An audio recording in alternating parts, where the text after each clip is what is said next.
Question number 3 तो मैंने आपको भेजा है। 2 क्वेश्चन आपको मैंने एस सी शर्मा से भेजे हैं, तीसरा क्वेश्चन है। इसमें भी एडजस्टमेंट ऑफ कैपिटल है, लेकिन सिर्फ एक डिफरेंस है पिछले दोनों क्वेश्चन से। तो पूरा क्वेश्चन ना पढ़कर हम क्वेश्चन की लास्ट लाइन पढ़ लेते हैं, फिर बाकी क्वेश्चन करेंगे। कि capital account of old partners will be adjusted new profit sharing ratio, इसमें कुछ नया नहीं है। By opening necessary current account. पिछले दोनों क्वेश्चन में हमने जो कैपिटल एडजस्ट करी थी वो कैश से करी थी, जिसको जितना कैश लेना या देना था उतना वो कैश ले आया था या दे दिया गया था। लेकिन यहाँ पर वो कैश में नहीं कर रहा है एडजस्टमेंट, यानी वो जो भी हिसाब होगा आपस में बाद में होगा। अभी फिलहाल के लिए अमाउंट करंट अकाउंट में ट्रांसफर कर दी जाएगी। इसका मतलब ये कहीं नहीं है कि पार्टनर्स की कैपिटल फिक्स हो चुकी है। मेथड अभी भी फ्लक्चुएटिंग है, सिर्फ ये जो डिफरेंस है ये करंट अकाउंट में ट्रांसफर कर दिया जाता है इस पर्पज से कि ये पार्टनर्स पर अगर कुछ पैसा लाना होता है तो उधार रहा, जो पार्टनर्स लेकर आएंगे। ये ना हो कि बाद में पार्टनर्स ये कहें कि फ्यूचर के प्रॉफिट में से एडजस्ट हो गया है ना, इसको अलग से रख दिया जाता है ताकि इसका एडजस्टमेंट जो है बाकी एडजस्टमेंट से अलग रहे, इसलिए इसे करंट अकाउंट में ट्रांसफर किया जाता है। तो इसे करेंगे कैसे, ये बात की बात है।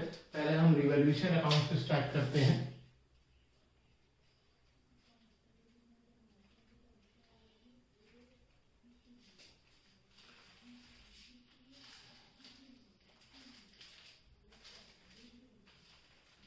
क्योंकि हमें इसमें लेजर बनाने हैं। क्वेश्चन में लिखा हुआ है कि prepare revaluation account, partners capital account and balance sheet. तो पहले एडजस्टमेंट का है कि जेड का इतना शेयर होगा प्रॉफिट में। दूसरे में बताया है कि जेड 50,000 कैपिटल लेकर आएगा और 16,000 जो है वो गुडविल लेकर आएगा। नेक्स्ट बताया है कि मशीनरी को 10% कम करना है, एसेट को कम करना है, 2 में आ जाएगा। 2 मशीनरी कितना कम करना है, 10%। मशीनरी कितने की है, 30,000 की, उसका 10% 3,000 आ जाएगा। बिल्डिंग को बढ़ाना है तो ये बाय में आ जाएगा। बिल्डिंग कितने की है, 50,000 की, इसका 20% 10,000 हो जाएगा। ये एक बहुत इंपॉर्टेंट पॉइंट है जिसके लिए स्पेशली मैंने ये क्वेश्चन दिया है। Stock was value 25% above cost, it was to be brought into the books of firm at cost price. Stock को हमने 25% बढ़ाकर दिखाया गया है और उसने कहा है कि उसे वापस कॉस्ट प्राइस पे दिखाना है, यानी स्टॉक को हमें कम करना है। इस सेंटेंस की जगह ये भी लिखा जा सकता था, stock is over valued bye 25%। अब इसमें इंपॉर्टेंट क्या है, ये तो हम पहले भी कर चुके हैं, लेकिन इंपॉर्टेंट है अमाउंट निकालना। उन्होंने कैसे, ये जो बैलेंस शीट में आपको वैल्यू दिखाई दे रही है कितनी है, 35,000। ये 35,000 कैसे निकाली होगी, जो स्टॉक की एक्चुअल वैल्यू होगी उसका 25% निकालकर ऐड कर दिया होगा। अब हम क्या करेंगे, हम 25% निकाल के माइनस कर देंगे। इसको चेक कर लेते हैं एक बार। सपोज एक नंबर है 12,000। 12,000 का मैं 25% निकाल के ऐड कर देता हूं, 15,000। अब मैं 15,000 का 25% निकाल के माइनस कर देता हूं। क्या वापस 12,000 आया? नहीं आया। क्यों नहीं आया? क्योंकि हमने प्लस और माइनस तो ठीक किया, लेकिन 25% पहली बार 12,000 का निकाला गया, दूसरी बार 15,000 का। तो यही एक इंपॉर्टेंट पॉइंट है कि 25% हम 35,000 का नहीं निकाल सकते, हमें तो पुरानी वाली वैल्यू चाहिए। अगर हमें पुरानी वाली वैल्यू मालूम है, नई वैल्यू तो पहले 35,000 है, तो हम 25% निकालेंगे ही क्यों, हम माइनस कर देंगे। तो हमें पुरानी वाली वैल्यू भी तो नहीं मालूम जिसका 25% निकालना है। अब इसे करने के 2 तरीके हैं। एक तरीका तो ये है कि हम पुरानी वैल्यू को x मान लें, तो x plus 25% of x equals to 35,000 हो जाएगा।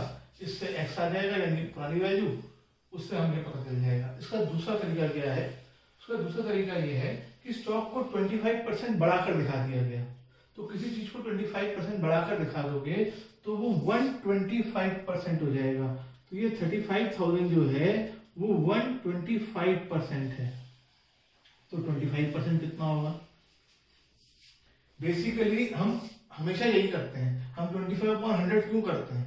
क्योंकि हम ये मान के चलते हैं ये नंबर 100% है, इसलिए अपॉन में 100 लिखते हैं।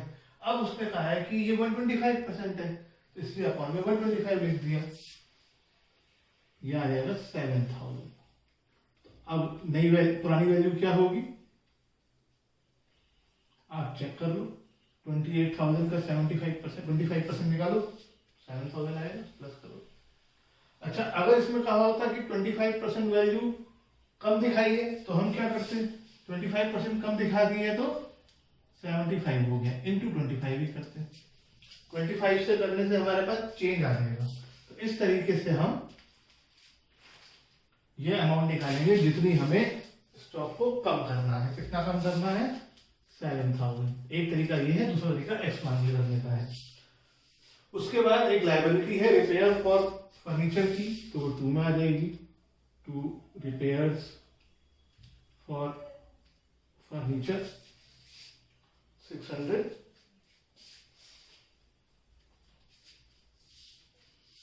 और कोई एडजस्टमेंट है नहीं, टोटल 2 का ज्यादा है। तो bye partners capital accounts, partners के नाम क्या है? एक्स और वाई। टोटल आ गया 10,600, टोटल आ गया 10,600, बैलेंस किया 600।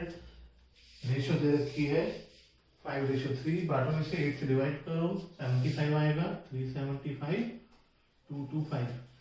मैं पहले बता चुका हूँ, जैसे आप ये कैलकुलेशन खुद करके चेक कर लिया करो। जैसे रिवैल्यूएशन अकाउंट का ये पॉइंट इंपॉर्टेंट था, आपने चेक कर देखा और बाकी अपना पूरा कर लिया।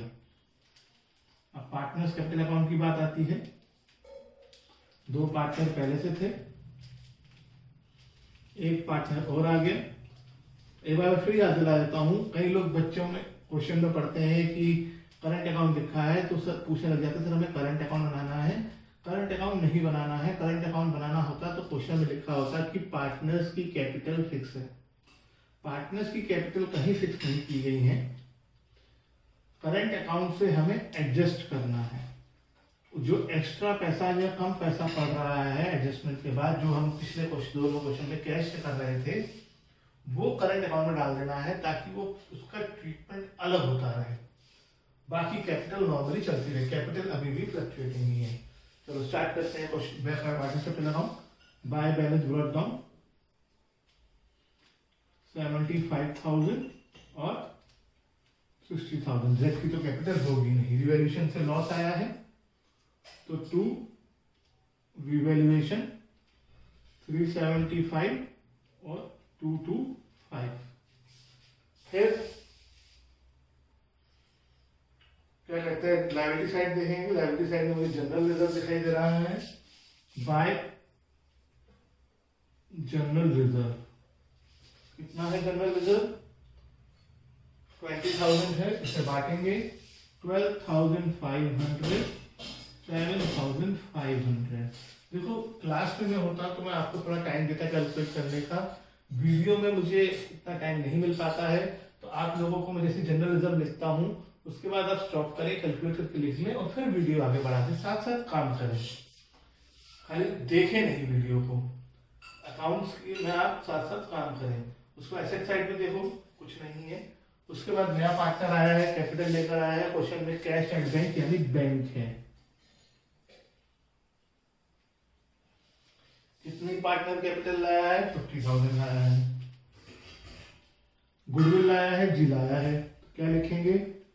Bye premium for goodwill account. वो सारे केसेस कैपिटल एडजस्टमेंट का मतलब ये नहीं है कि पुरानी चीजें हटती जाएंगी। Capital adjustment, capital goodwill withdraw भी कर सकता है और अभी ऐसा क्वेश्चन भी आएगा जिसमें गुडविल को कैश में नहीं लाएगा। कितनी गुडविल लाया है? 16,000। क्वेश्चन में कुछ मेंशन नहीं है तो सेक्रीफाइसिंग रेशियो 5:3 ही हो गई, तो 10,000, 6,000। अब हमें कैपिटल एडजस्ट करने के लिए कहा है, तो कैपिटल एडजस्ट करने से पहले हम इनकी पार्टनर्स की कैपिटल का बैलेंस कर देते हैं तीनों की।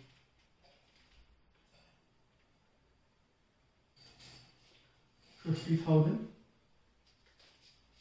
50,000, 50,000, 73,500।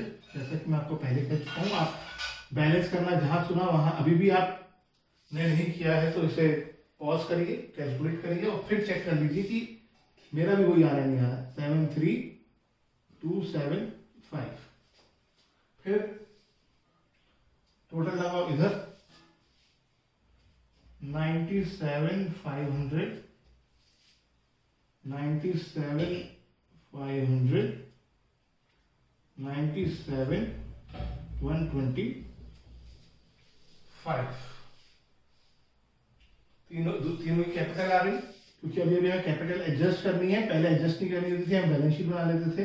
जब एडजस्ट करनी हो तो सबसे पहले बाय बैलेंस ब्रॉट डाउन कर देना है। 97,125, 73,275 और 50,000। कैपिटल एडजस्ट करने के लिए सबसे पहले हम वर्किंग नोट्स में जाएंगे, बैलेंस शीट की जगह छोड़ देंगे।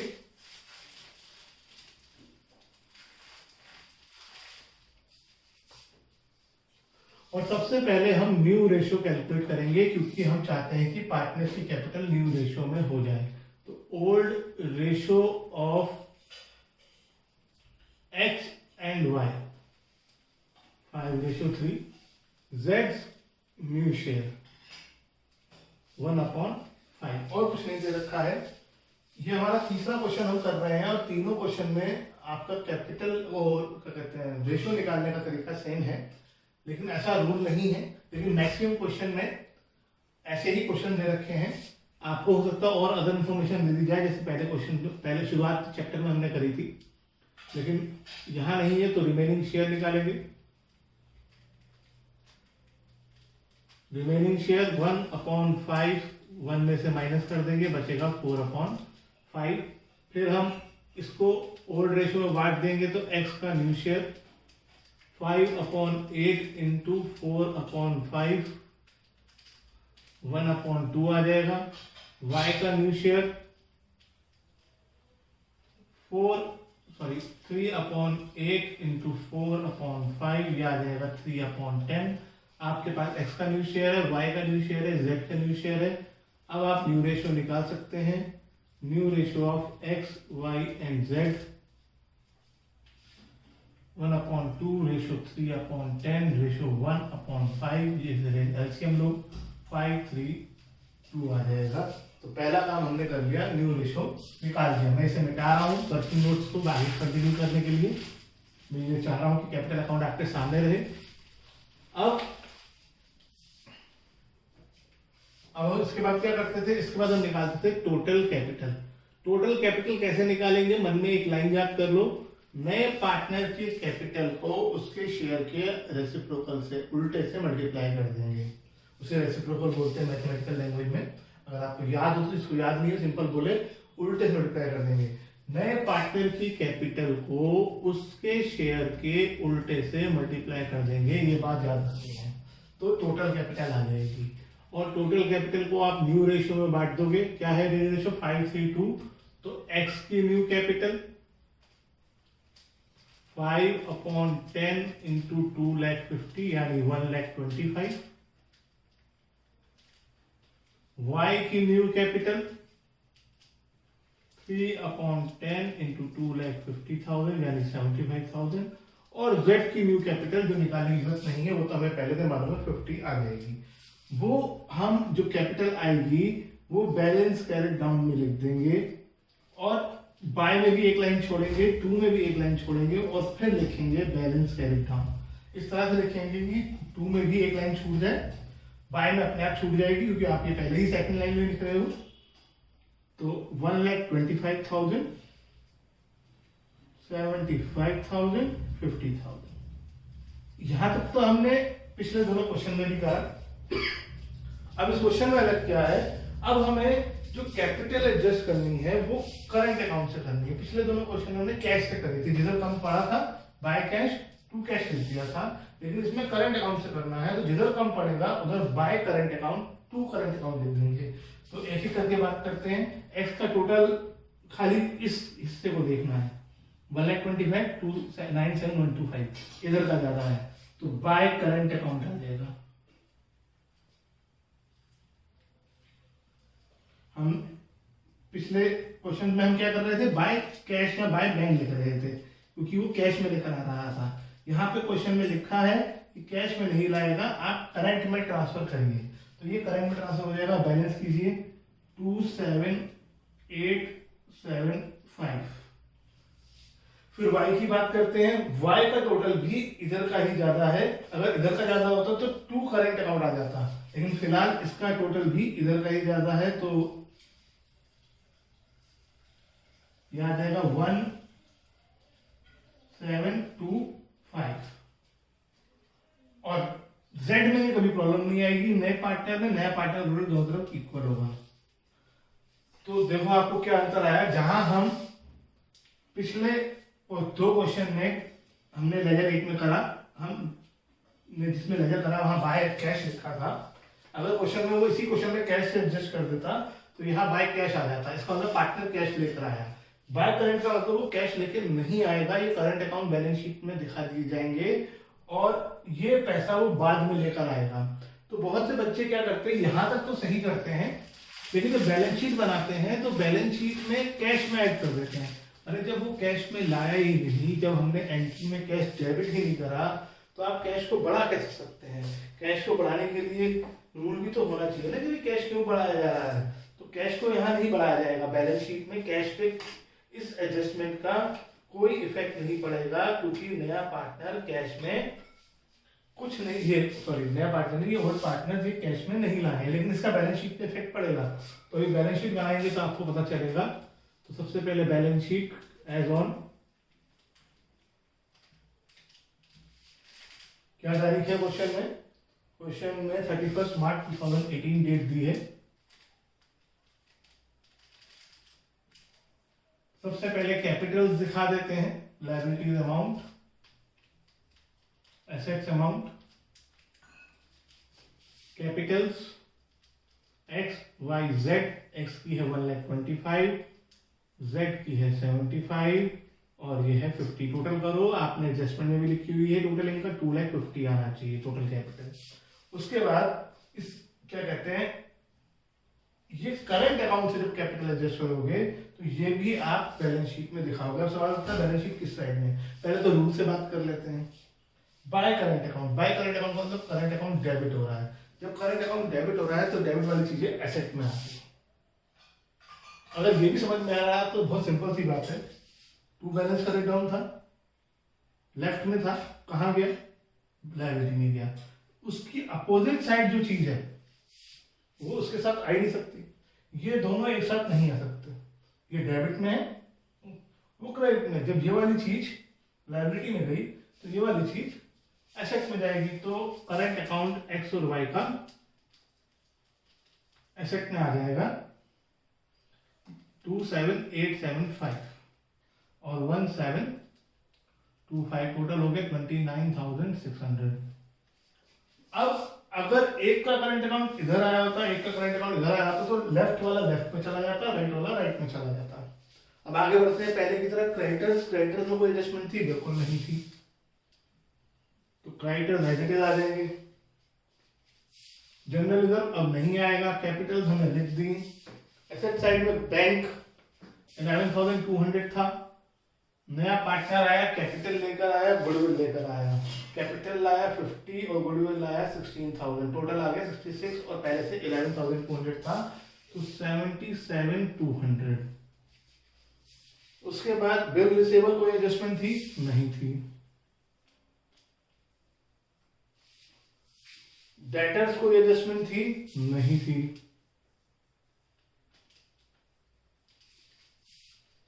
स्टॉक थी, हमने स्टॉक को रिवॉल्यूशन के डेबिट में दिखाया था 7,000, यानी कम हो रहा है। क्वेश्चन दोबारा ना पढ़े, जो आपने पहले किया उसके हिसाब से यहां लिखते हैं। फर्नीचर में कोई एडजस्टमेंट थी? फर्नीचर रिवॉल्यूशन में नहीं आया था। वो जो रिपेयर्स बनाई का था वो लायबिलिटी में आएगा 21,000। माइनस करके नहीं दिखा सकते, प्रोविजन फॉर बैड डेट की तरीके से उसको आपको अलग ही दिखाना होगा। बैड डेट वाली कहानी थोड़ी अलग ही होती है। उसके बाद मशीनरी कम हो रही थी 10% से 27, और बिल्डिंग 10,000 से बढ़ रही थी। टोटल अभी नहीं लगाना है, पहले रिवोल्यूशन अकाउंट देखो। रिवोल्यूशन में एक रिपेयर फॉर फर्नीचर है जो कि लायबिलिटी में आ जाएगा 600 रुपीज का। टोटल लगाओगे दोनों तरफ बराबर आना चाहिए। टोटल आप खुद लगाएंगे।